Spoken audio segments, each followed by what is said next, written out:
오늘 받을 하나님의 말씀은 로마서 8장입니다. 로마서 8장 29절에서 30절까지의 말씀입니다. 로마서 8장 29절에서 30절까지의 말씀입니다.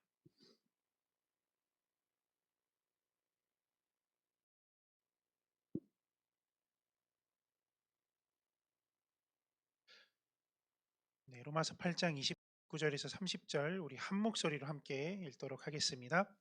하나님이 미리 아신 자들로 또한 그 아들의 형상을 본받게 하기 위하여 미리 정하셨으니 이는 그로 많은 형제 중에서 맏아들이 되게 하려 하심이니라. 또한 미리 정하신 그들을 또한 부르시고 부르신 그들을 또한 의롭다 하시고 의롭다 하신 그들을 또한 영어롭게 하셨느니라. 아멘. 구원의 서정이라는 제목으로 함께 말씀 받도록 하겠습니다. 구원의 서정, 이 구원의 순서는 총 이제 8단계가 있습니다. 한 번쯤은 우리 성도님들께서도 들어보셨을 텐데 그 단계가 처음에는 이제 소명, 그 다음에 중생, 그 다음에 회심, 그 다음에 칭의, 그 다음에 양자, 그 다음에 성화, 그 다음에 견인, 그 다음에 영화가 있습니다. 하나님께서 창세 전에 우리 인간이 하나님을 떠나서 타락해서 죄 때문에 저주받고 또 지옥에 갈 것을 미리 아셔서 우리 인간을 구원할 계획을 세우시고 예정하셨습니다. 왜 이렇게 구원의 계획을 세우시고 예정하셨냐면은 바로 우리를 사랑하시기 때문에 이러했다라고 말씀하십니다. 근데 이 계획은 사실은 창세전에 하나님만 알고 있었던 계획이셨고 또 그 계획 안에 있던 백성이 바로 하나님의 예정 가운데 택하신 백성이었고 하나님의 사랑받는 백성이었습니다. 하나님의 이러한 사랑받는 백성들을 하나님의 섭리 가운데 하나님께서는 한 사람 한 사람씩 이렇게 부르십니다. 그리고 이 부르는 부르심을 뭐라고 얘기하냐면 앞서 얘기했던 것처럼 소명이다라고 얘기합니다. 이 소명을 부르셨다라고 얘기를 합니다.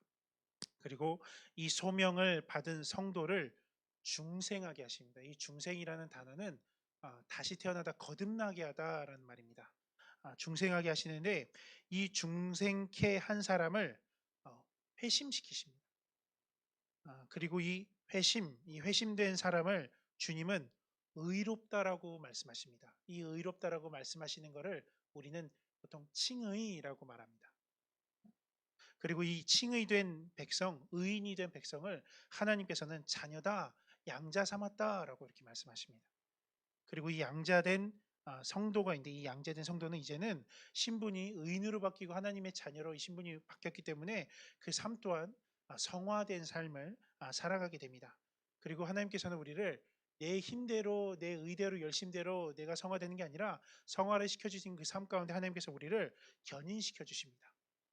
그리고 마지막 단계가 영화입니다. 짧게 짧게 요거를 그 단계별로 보면은 처음에 이제 소명을 말씀드렸습니다. 이 소명이라는 말은 하나님의 부르심입니다.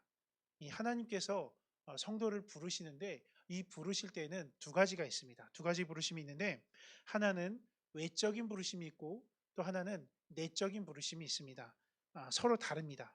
외적인 부르심은 우리가 하나님 앞에 나와서 예배드리고 또 찬송하고 또 기도하고 응답받고 또 은혜 받고 교회에 나와서 신앙생활하는 모든 나의 이 행위들, 이 행위들이 이 외적인 부르심입니다. 이 외적인 부르심은 우리의 육체, 이 몸과 관련되어 있고 우리 정신 그리고 감정 그리고 어떤 느낌, 어떤 현상을 통한 부르심을 우리가 외적인 부르심이라고 얘기를 합니다. 반면에 하나님께서 미리 예정해서 택함 받은 백성이 있는데 하나님은 이 백성들을 향해서 그 속사람을 그 영혼을 부르십니다. 속사람을 향해서 부르시고 영혼을 향해서 부르시는데 이거를 내적인 부르심이라고 합니다. 이 내적인 부르심은 우리가 몸으로 있을 때, 우리가 육체로 있을 때 복음이 들려지게 하시고 또 들려진 이 복음이 믿어지게 하셔서 나 택함 받은 하나님의 자녀였구나 이 확신을 갖도록 하는 겁니다. 그래서 이 부르심은 그냥 부르시는 게 아니라 복음으로 부르시는 부르심입니다. 복음으로 부르는 겁니다. 어느 날 만약에 내가 복음이 들려지고 들려지는 것에 그치지 않고 믿어지고 이게 확신했다면 이 확신하는 그 순간이 바로 내적인 부르심이 있는 그 순간입니다. 이 부르심을 받게 되면은 우리는 어떻게 해야 하나님을 더 기쁘시게 할지, 어떻게 하면 내가 하나님의 뜻대로 살 수 있을지를 계속 고민하면서 이 속에서 하나님을 향한 사랑이 계속 불타오릅니다.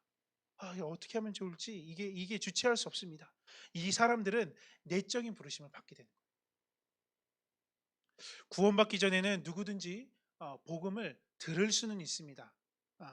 그렇지만은 이게 들려지는 것에 그치지 않고 믿어질 때에는 이게 내적인 부르심이라는 겁니다.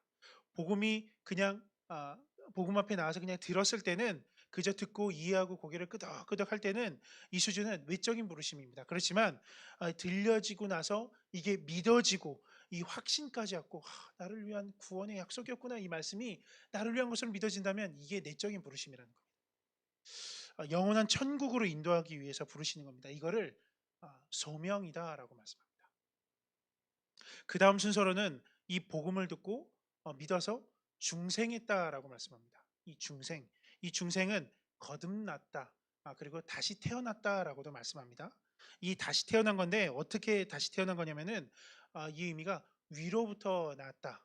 그리고 말씀으로 나왔다. 복음으로 다시 태어났다. 그 출신이 하늘나라, 이 하늘나라에서부터 태어났다.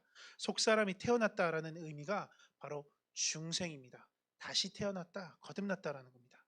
이 성경에서는 물과 성령으로 다시 말해서 복음과 그리고 복음이 들려지고 믿어질 때의 성령이 인치심으로 이 물과 성령으로 거듭나지 아니하면 다시 태어나지 아니하면 결단코 하나님 나라에 들어갈 수 없다라고 주님께서 친히 이렇게 말씀하십니다.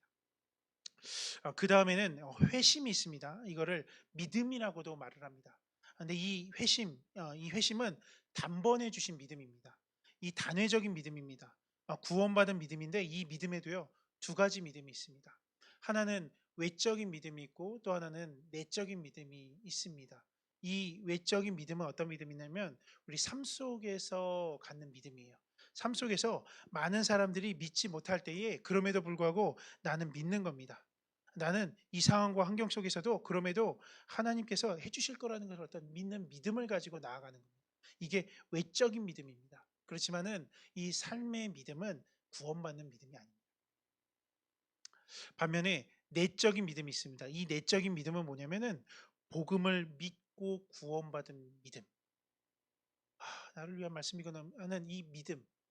이 믿음이 바로 이 속사람이 믿는 믿음인데 이거를 어, 성경에서 이 회심 믿음이라고 얘기를 합니다. 내적인 믿음이라고 얘기합니다. 그 다음 단계는 이제 칭의입니다. 칭의는 의롭다 불러주셨다, 의롭다 하였다라는 건데 하나님께서 죄인을 향해서 너 의롭다라고 선언해 주시는 하나님의 행위가 칭의입니다. 이 칭의 앞에서는 사람의 어떤 열심과 노력과 율법이 개입될 여지가 없습니다. 전적인 하나님의 행위입니다. 원래는 죄인이었는데 하나님께서 나를 의롭다라고 인정해 주시는 것이 바로 이 칭입니다.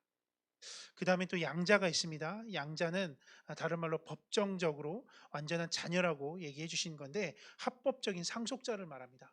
하나님께서 예수님에게 천국을 이렇게 기업으로 주실 때에 예수님만 이 천국을 받는 게 아니라 우리도 합법적인 양자로서 주님과 함께 공동 상속자로 그 천국을 상속받는다라는 게 바로 이 양자입니다. 그다음에는 이제 성화가 있습니다. 이 성화는 두 가지가 있습니다. 하나는 속사람의 성화인데 이 속사람의 성화는 우리가 구원받고 거듭날 때 단번에 이루어지는 신분의 변화를 우리가 이제 속사람의 성화라고 합니다.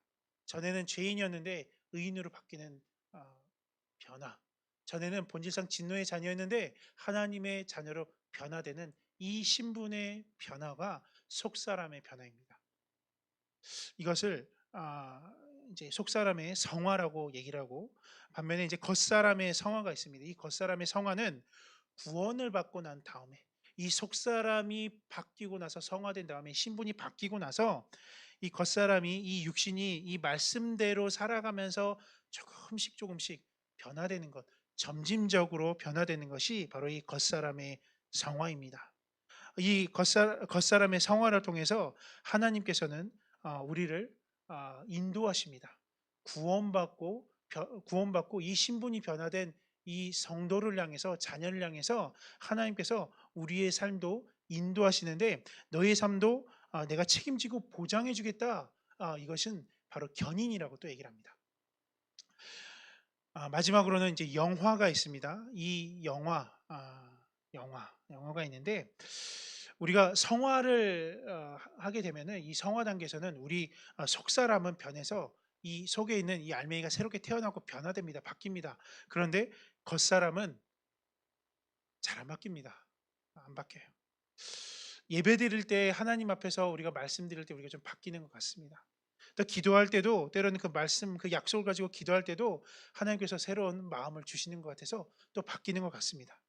그런데 집에 다시 돌아가게 되면은 부부끼리 다툴 때도 있고요. 또 자녀를 보면은 울그락불그락 할 때도 있지 않습니까? 잘 안 바뀝니다.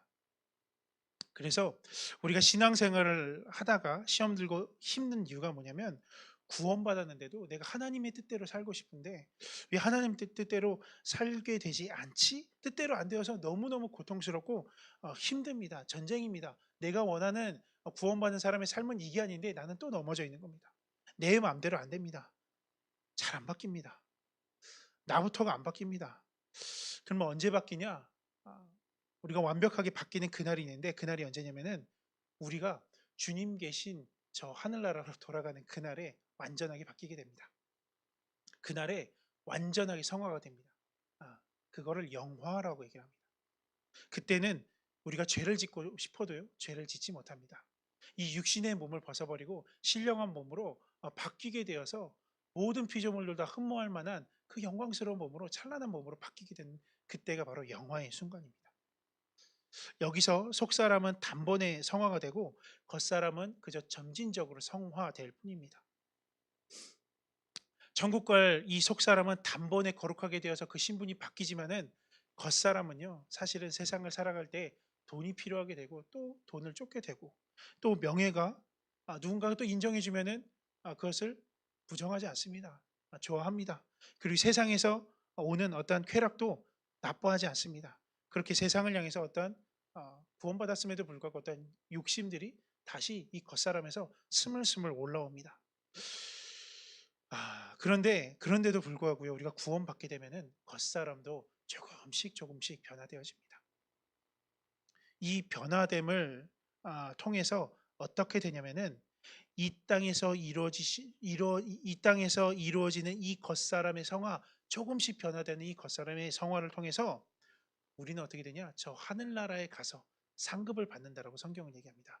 너무너무 보잘것없는 성화 같지만은, 너무너무 변화되지 않는 것 같지만은, 우리가 하나님 앞에 나와서 예배를 드릴 때 말씀을 받고 반응하면서 하나님 감사합니다라고 하면서 반응하는 그 순간순간들마다 하나님께서는 그걸 아시고 상급을 쌓아놓고 있다라고 말씀하십니다.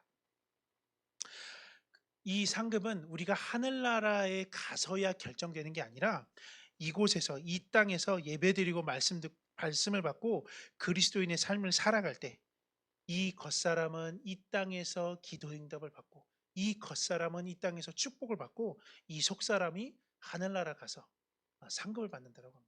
어떻게 될 때? 이 땅에서 우리가 겉사람으로 살아갈 때 그렇다는 겁니다. 그래서 이 속사람의 변화도 중요하지만, 그만큼 우리가 이제 남은 여생을 살아갈 때에 겉사람의 어떤 이 변화도 다 필요합니다. 속사람은 이 복음을 듣고 변화될 때 단번에 영혼이 온전케 되어 버리지만은, 겉사람은 말씀과 예배로, 때로는 어떤 고난과 징계를 통해서 변화가 되어지는 겁니다. 구원의 서정에 대해서 짧게 얘기했는데, 이 구원의 서정은 이것은 이 순서대로 이렇게 8단계로 정해져 있어서 그렇지, 처음에 하나님의 부르심, 이 소명부터 성화, 특히 속사람의 성화까지는, 이 단계까지는 복음을 듣고 믿은 그 순간에 단번에 되어지는 겁니다. 그리고 이 속사람의 변화가 되어지면, 내가 구원받아서 내가 의인이 되어지면은, 하나님의 자녀가 되어지면은, 이 속사람의 변화에서 시작하여서 이제는 겉사람의 변화, 이 겉사람의 변화를 통해서 그리스도인의 삶이 그제서야 시작되는 겁니다. 이 그리스도인의 삶을 살고 계십니까? 아멘. 우리가 예배드리고 예배 때 선포되는 하나님의 말씀을 들을 때 나를 위한 말씀을 들려지고 삶에 적용되어지고 그 약속의 말씀을 붙잡고 우리가 살아가고 하나님 중심, 그다음에 예배 중심, 말씀 중심, 교제 중심, 가정 중심으로 우리가 살아가고 있지 않습니까? 오늘 본문 30절에서는 이렇게 말씀합니다. 30절에 또 미리 정하신 그들을 또한 부르시고 부르신 그들을 또한 의롭다 하시고 의롭다 하신 그들을 또한 영화롭게 하셨느니라. 복음으로 구원해 주신 그 은혜로 우리는 거듭났습니다. 그래서 우리는 확신을 가지게 되었습니다. 의롭게 되었습니다. 하나님의 자녀가 되었습니다. 이 속사람이 다시 하나님의 형상대로 새롭게 태어났습니다. 그리고 천국 가는 그날까지 그리스도 예수 안에서 점진적으로 변화되어서 우리의 삶을 책임지고 인도하신다라고 말씀하십니다. 그리고 주님 다시 오실 그때에 우리를 영화롭게 하신다라고 약속하셨습니다. 그러므로 오늘 우리를 향해 창세전부터 계획하셨던 이 놀라운 구원의 서정, 그 여정을 우리가 생각을 하면서 하나님의 구속사 안에서 나 한 사람을 보시고 이 구속을 이루심에 함께 하시는 이 하나님께 하나님 감사합니다. 감사하며 하나님을 의뢰하며 하나님께서 주신 그 약속을 붙들고 승리하는 성산의 모든 권속들 되시기를 주님의 이름으로 축복합니다. 우리 함께 기도하겠습니다. 하나님, 우리를 창세전에 미리 아셔서 구원하시기로 예정하시고 마침내 하나님의 가장 아름다운 그때에 복음을 듣고 믿어 거듭나 하나님의 자녀가 되게 하여 주심에 감사드립니다. 우리의 옛사람은 벗어버리고 새 사람으로 거듭나게 해주셔서 이제 하나님이 주신 이 약속을 믿는 믿음으로 하나님의 자녀로서 이 세상을 살아갈 때에 주님 예배 중심으로 더욱 말씀 중심으로 더욱 교회 중심으로 더욱 목회자 중심으로 더욱 가정 중심으로 살아가면서 말씀이 이끄는 대로 살아가게 하여 주시옵소서. 그렇게 그리스도 예수의 보혈을 덧입은 자로 주님 말씀을 따라가며 그 보호하심과 그 은혜 아래서 저 천국만을 바라보며 주님을 찬양하고 노래하며 승리하며 살아가는 우리가 되게 하여 주시옵소서. 감사드리며 주 예수 그리스도의 이름으로 기도드립니다. 아멘. 우리께서 기도하시기는 교회와 담임 목사님을 위해서 기도해 주시고 오늘 학생부 수련의 마지막 날입니다. 이 마지막 날까지 이 학생부 영혼들 입술에서 시인하고 고백되는 구원의 새 노래를 통해서 많은 영혼들이 다시 주님께 돌아오고 또 복음으로 교제할 수 있는 그 풍성한 시간이 되게 해달라고 이 수련회를 위해서 기도해 주시고 교회 안에 있는 환우들과 또한 어려움에 처한 성도들을 위해 각자의 기도 제목을 놓고 또한 기도하고 돌아가도록 하겠습니다.